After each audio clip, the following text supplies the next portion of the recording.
Oh, dito na si Jeffrey. Kamusta? Ba't ang payat mo? Ba't payat ka? Ano? Bakit ganyan ang katawan mo? Ang payat mo? Anong ginagawa mo?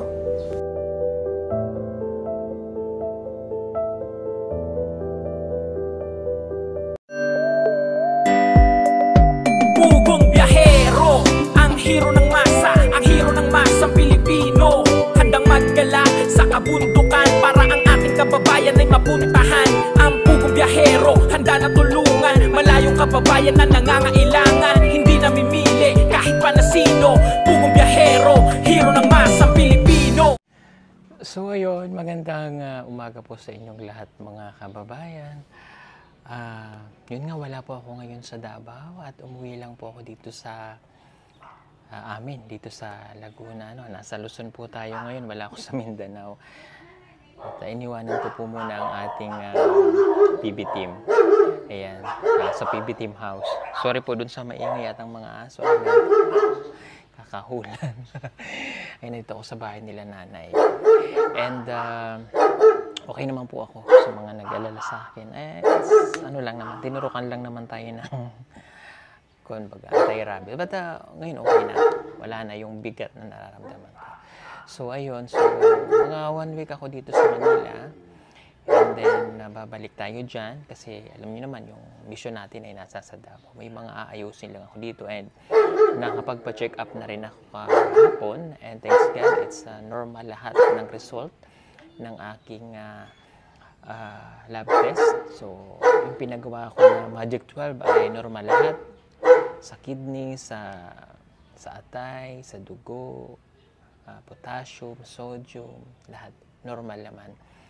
And thank you kay Dr. Madlang Awa. Maraming pong salamat sa yan po yung family doctor talaga namin. So, okay naman lahat. Kaya hindi naman ibig sabihin pag okay, ay pwede na tayong kumain ulit ng kumain ng mga pinagbabawal. So, nakakatulong din talaga sa akin yung pag-akyat sa bundok na yung kaya lang namin. And pagkain ng mga gulay, isda, yan lang naman ako. Nagkakaroon pero konti lang, hindi palagi. Minsan lang yan. Minsan once a week. Yan. Pero more on veggies at saka gulay tayo dyan sa Davao. So, hindi na ako masyadong kumakain kaya yan na, slim na ulit tayo, di ba? Ayan, so napaka-importante talaga ng health, lalo na sa akin nga po at may lahi kami ng hypertension, sa heart, ayan. So, sa diabetes wala naman. But syempre nag-iingat pa rin tayo kasi I'm already 40, diba? So, kailangan healthy palagi and malakas ang pangatawan. So, gusto ko namang ma-enjoy din yung pag naging senior tayo, relax na lang tayo, na-enjoy natin yung sarili at wala tayong nararamdaman mga sakit, diba? Ayan. And syempre, long life, ayan. Para makapagpatuloy pa tayo ng mission natin ginagawa. Yun, so napaka-importante rin yan sa akin na palagi tayo nagpapa-check up. So dapat yan ay every 3 months ginagawa ko lang. Kaya lang na-delay dahil nga doon sa project natin, yung PB House. So yun, malapit naman ang matapos ang PB House. And konting kembot na lang yan. Yung gate na lang ginagawa nila Eder. And konti na lang, yung maglalagay na lang ng garayaha sa bintana.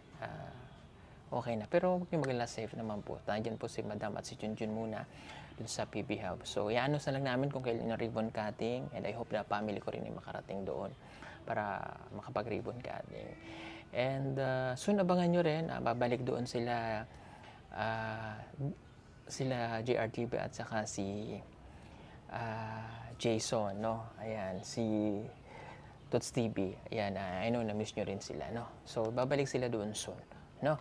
Ayan. So, kaya habang naririto ako, enjoy muna syempre yung family and yung mga asikasuhin ko. But, kaya rin tayo nandito ngayon, syempre para mabisita nga rin natin sila Mylene, sila Russell, at of course si Jeffrey. Speaking of Jeffrey, ito kaya ako ngayon nandito at magbablog tayo para mapakita natin, no, mapanood natin. Although napapanood nyo ito, kung hindi nyo papanood, kay kapatid ko kaya on JTV, yung mga update kay Jeffrey. But iba pa rin yung nakakausap ko siya, kaya ito, kausapin po natin siya ngayon, puntahan natin siya doon sa kanyang tinutuluyan. Malapit lang naman po yun dito sa amin. Ilang hakbang lang, okay? So ayan, Sunday po mga kababayan, kaya wala siyang pasok, tsaka nagigitara siya. Yun po yung habit niya dito. Pag wala siyang ginagawa, nagigitara. O Jeff, kamusta ang iyong pag-aaral? Okay lang naman po. O, yun ka. Sabi ko sa'yo, pumayat ka. Okay, bakit ka pumayat? Anong nangyari? Napansin ko lang po ito yung ano, talaga yung nag-exam kami tapos nag-exam parang sumakit na yung ulo ko at saka parang doon nagsimula yung kasi sinipon ako at saka yung linagnak niya ako doon. Nilagnat. Opo. Pero okay ka na. Okay naman po, may gamot naman po. Okay. Kasi, ayoko kasi nung makikita nyo na payat siya. Although payat naman siya nang dumating dito, medyo nagbago naman na siya. Pumusyaw na yung kulay niya. Tingnan nyo po. And, kaya sabi ko bakit siya pumayat. Yung pala ay nagkasakit. So, tapos na yung exam niya. Yung sa college na po kasi ito. So, education yung kanyang course. So, kamusta ang exam, Jeff? Okay lang naman po. Okay lang naman? Paano okay? Hindi ka ba nahirapan? Ano yung mga nahihirapan sa'yo? Ano yung nahihirapan kang subject? Sa contem. Ha? Sa contem. Okay. Sa contem at saka okay naman po yung yung math. So, ano yung nalaman ko na nabubuli ka daw? Tama ba yun? Hindi. Yung sa school? Pero okay na. Okay naman po, pero hindi ko nga alam bakit may yung issue lang, pero hindi ko alam kung kasi yung like sa yung pagsasalita ko daw. Yung kapag may mga question ni sir, tapos pwede naman ako magsalita.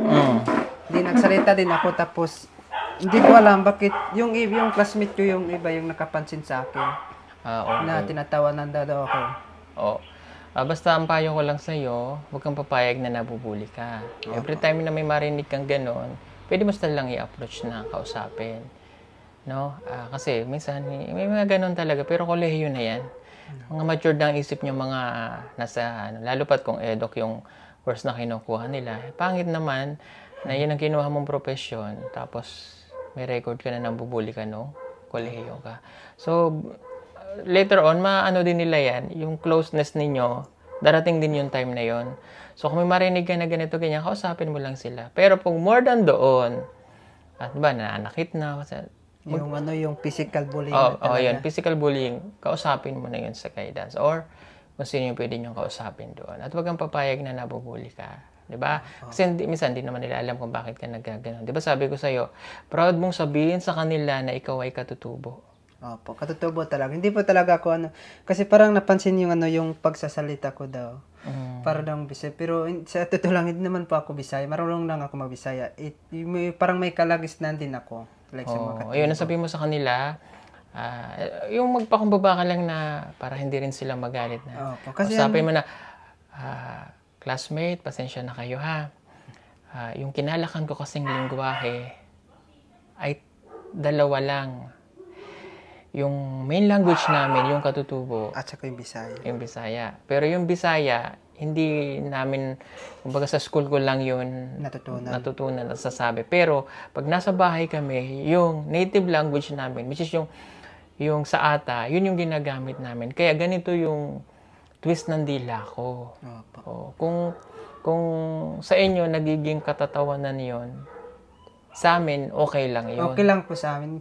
Hindi mo yung sabi ko okay lang sa akin kahit alam ko naman talaga, siguro natuwa lang talaga yung... natuwa lang siguro sila kaya kahit naman ako noon, even ako noon, pero hindi ko binubuli ha. Even naman ako noon, basta may narinig tayo na ganito. Medyo mapapasmile ka ng konti kasi yung twist ng dila, bata hindi yun bullying. So, siguro naintindihan naman ng kaklase mo yun, ano? Okay, so Jeff, kamusta? Ilang months ka na dito? Parang 6 months na. 6 months. Ano nang nabago sa'yo, Jeff? Sa 6 months. Nasa kalagatian ka na. 6 months na lang, 1 year ka na. So, ano na yung nabago sa'yo? In terms of sa pamumuhay mo na, ano yung nabago sa pamumuhay mo dito? Okay lang naman po. Kasi kung may mga palagi naman po bumibisita si Tito dito. At saka, siya naman yung nag-manage sa akin kung ano yung ginagawa ko. Kaya, yung kapag sa every morning is nag-routine din ako ng bahay. Yung kanina, nag-map din ako kanina, naglinis ng bahay, naglaban ng mga sapatos, naglaba. At saka, yun lang yung ko. Tapos sa ano yung nabago sa'yo? Di ba dati hindi ka naman marunong lumabas-labas. Ikaw ba'y marunong na mag-commute? Opo, yung kasi tinuturuan ako ni Tito na yung pumunta sa school. Pero marunong naman po ako mag-commute. Marunong ako mag-commute, tumawid ng kalsada. Tapos marunong din na yung tinuturo mo sa akin dun sa Davao mo, yung pumapara ka. Na marunong ka na nun. Opo. Okay. Siyempre sa ano naman po, sa lifestyle, yung lifestyle niya po, yung normal lang dito, hindi po namin siya tinuturuan ng gumala ng gumala. Hindi po namin siya tinuturuan. And later on naman, ma-discover niya sa sarili niya kapag matured na siya, matured enough, na pwede na siyang, tsaka namin siya papayagin na mag-malling or dinadala naman siya sa mall, pero yung magagala siyang mag-isa, yun yung ayaw namin. Opo, hindi naman po ako sana yung ganyan, yung mag-isa lang ako.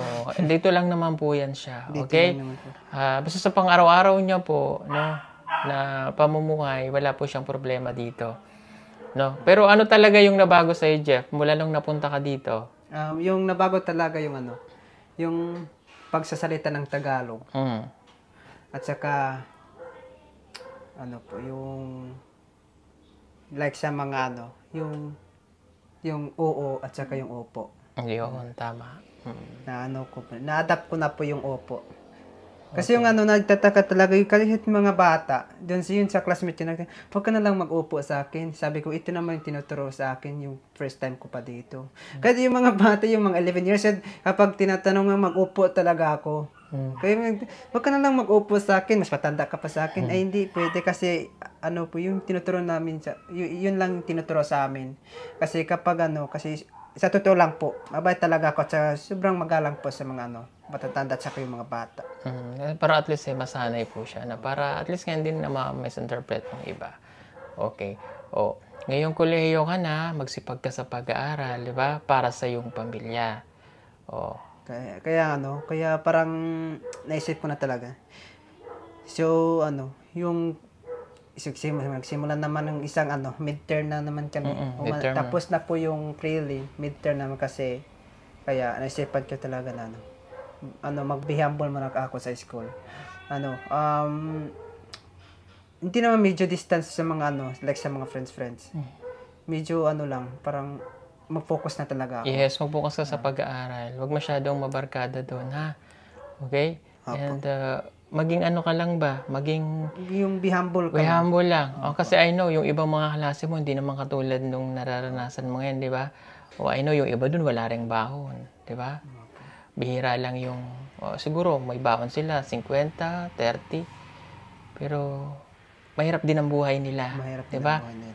So, ikaw, papalad ka kasi hindi nila alam yun you're so lucky. Di ba? Hindi nila alam yan.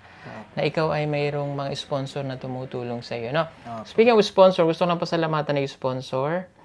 Yan, si Tito Ruel Pony, marami pong salamat. Si Tita Jasmine Quickson, marami pong salamat. Tita Debbie Pasiting Obata, marami pong salamat. Okay?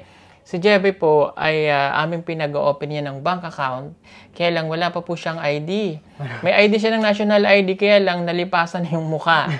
Nabura na yung kabilang mukha. So, inaantay lang namin yung, wala pa school ID. No? Wala pa po. Yun na lang inaantay namin. Kasi para yung pera niya po, doon talaga lahat yun. Pabawas lang tayo doon ng pang-allowances mo, na ginagastos mo for the whole month. Basta nandun lang lahat ng pera mo. Para ayoko kasi darating yung time na pag dumating yung time, hindi natin masabi, di ba? Ang sponsor mo ay may sponsor mo ay nagkasakit or what, di may pera ka pa rin. Diba? Okay, maraming pong salamat sa inyo. Thank you po. Ayan. So, yung pera pong pinapadala sa kanila, si Tito Ruel Pony, nagpapadala po ng 5,276. Si Tita Jasmine Quickson, nagpapadala yan ng 25,000. Thank you. Si Tita Pasiting Obata, nagpapadala ng 5,000. So, mayroon kang 30,276 a month. So, kakaltasin lang natin doon yung mga pang-tuition mo, tapos yung baon mo. Lahat yung naka-summarize. Parang naka-note siya. Naka-note kung saan namin ginagastos para at least yung perang pumapasok sa account mo, papakita naman namin sa yun eh. Na basta pag mayroon na po siyang bank account. So, para at least eh, ano man ang mangyari sa mga sponsor mo, alam kong willing naman silang tulungan ka hanggang makatapos ka. But syempre, hindi natin masabi yung panahon na may mangyari man sa kanila, at least nandyan lang yung pera mo. Opo. Okay? So again, marami pong salamat sa Thank you sponsor po. po niya. Marami pong salamat sa inyo. At saka yung ano po, nagamit ko na po yung binigay po ni Tita Jasmine na ano, Na yung laptop po. Ayan, yung, marami nagamit, yung kagabi, nagamit ko din, ano, gumawa ng mga, doon ako nag-research, at saka doon ako gumawa ng mga question, tapos yung mga answer key, kasi like sa mga, kapag may mga report kami, doon na talaga ako mag-research. Ginagamit ko na po yung Tita Jasmine po yung ano, laptop, yung ano, yung online class. Oh, Po. okay. Doon po ako nag-online. Isang beses lang po. Oo, tama. Mabuti naman at nagagamit mo. Tito Ruel, sa ano mo sa akin, Tita Jasmine, and si Tita Devio Bata. So, ano po, thank you po talaga sa support mo sa akin kasi, ano po, sa totoo lang po yung sobrang mahirap po kami talaga at saka, hindi ko po inasahan na mayroon para tumutulong sa akin. So, thank you po talaga. And then, pang promise po na mag-aral ako ng mabuti. Tapos, para mapakita niyo po na ito talaga si Jeff nag-aral at nagpursigido sa pag-aaral. So, tapos, wala naman po akong problema sa school po kasi kapag sa school lang po, wala naman akong problema. Kasi, sa school lang, nakaupo ka lang, nakinig ka lang, tapos kapag mga tanong, sumagot ka naman. Yan lang po yung ano ko po. Yung parang behavior ko din sa school. Tama naman. Oh. Kasi kapag may mga ano po, like sa mga ano, yung tinatanong ni sir, so ina-accept ko naman po yung mga tanong, tapos parang nire-replyan ko rin ng mga sagot nila yung ano. Pero marami lang po yung ano, marami po yung sabi ko na po na sa totoo lang po talaga.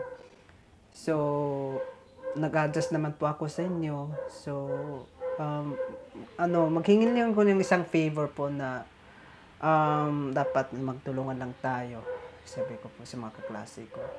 Pero wala naman akong sabi ko, kung mayroon kayong masamang attention sa akin wala po talaga, promise. Sabi ko po. Okay. O basta maging mabait ka lang doon at huwag kang gagawa ng mga bagay na hindi makakabuti sa iyo doon, ha?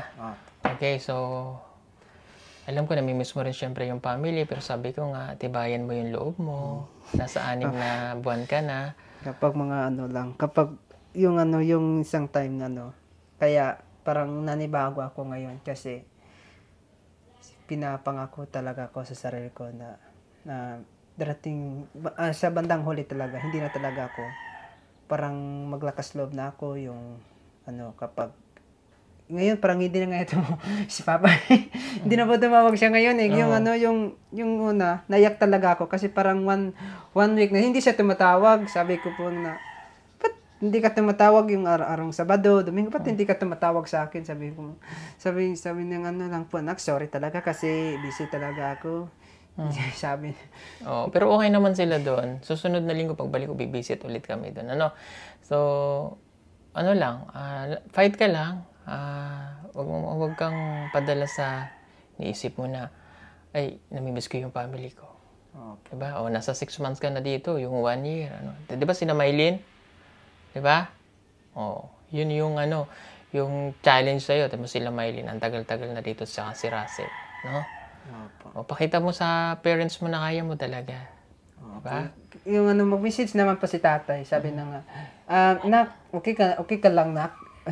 Sabi ko po nga, opo, tay. Tapos tumawag siya, ay tay, sorry tay. Nandito po ako sa school kasi may ginagawa ko na ngayon. So, pwede naman mamayang gabi. May favor naman ako mamayang gabi. Okay. Ayun.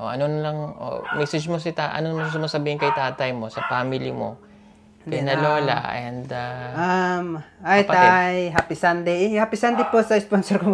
Happy Sunday po sa sponsor ko po, and then sa lahat po, happy Sunday po sa lahat.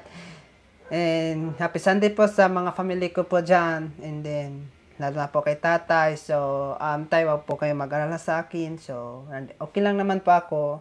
Kasi palagi na kinukumusta yung yung sakit. Sabi nga, Jeff, parang may sakit ka daw. Sabi ko po, okay lang naman po ako, tay. Sabi ko po. Okay lang naman po ako, tay. Wala naman po akong problema. So, nag-aral naman ako na mabuti dito. So, and then, pwede ka naman tumawag sa akin, yung like sa arong Sabado, ngayong Linggo, pwede ka naman po tumawag sa akin din. Especially po sa mga kapatid ko po, mag-aral po kayo ng mabuti, tapos alagan yung sarili nyo, and then lalo na kay tatay kasi nag-isa na lang siya. Tapos alam ko na busy yan talaga kasi wala na si mama. So, wag niyong bigyan ng stress po si tatay. And then, lalo na po kay Lola, and then, shoutout po sa Lola, hindi kay Lolo. So, alam ko po, kapag tumatawag talaga si tatay, hindi talaga ako, may time, hindi ako maiyak talaga kay tatay, doon talaga ako sa lolo ko. Kasi sobrang siya, parang same kami ng ugali, yung parang madaldal at saka yung Okay naman yung lolo mo doon. Although matanda na nga lang. Matanda na po yun. Oo, matanda na yung lolo niya. Ayun. So, ayun. Sa tatay mo doon, huwag kayong magalala. Okay naman po dito si Jeff. So, again, marami pong salamat doon sa mga sponsor po natin. Thank you po talaga. Thank you. Tito Roel, Tita Jasmine, and sa Tita Davy Bata. So, thank you po. Sobrang, parang sa akin, parang sobrang malaking halaga na po yun sa akin. So, dito na lang sa akin kung mag-aral ba ako ng mabuti. So, mag-aral po talaga ako ng mabuti po. Tita Jasmine, then Tito Roel, and then si Tita Davy. And then, thank you po sa pag-sponsor sa akin. Thank you po. So, wala namang problema po sa prelim ko po. And then, sa midterm na naman po ako ngayon. Okay. So, mag-aaral lang mabuti, ha? Okay. Ayan. Thank you po again. So, ano mo ba yung song? Nakakuha mo? Hindi. Medyo mahirap? Okay naman po kasi kapag magsabay-sabay kami ni Mylene po, magkasabay kami ng parang siya yung mataas na boses, si Mylene. Sige nga, try nga natin. Kantahin mo nga. Kaya mo? Yung yung acapella? Oo. Or Acapella lang. Hindi, yung yan. Ilagyan mo ng Guitar. Try natin. Ito po yung PB team, pinapagawan ko sa kanya ng acapella or acoustic. Kabisado mo na? Kabisado mo na? Hindi ko po na-memorize, pero sige.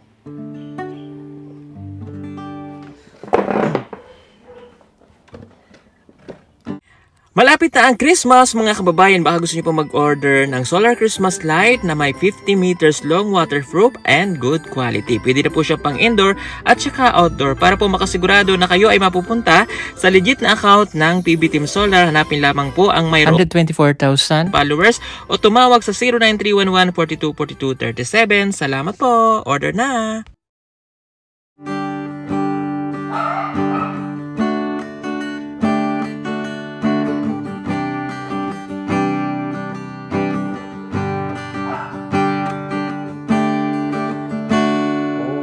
Biyahero, sa'yo ang aming sigaw. Handang maglakbay sa lahat ng pagkakataon, sa kabundukan at bawat sulok ng bayan. Ikaw ang liwanag sa dilim ng hirap at gulo. Kahit na mahirap ang landas na tinatahak, ikaw ang kapayapaan sa pusong tambay.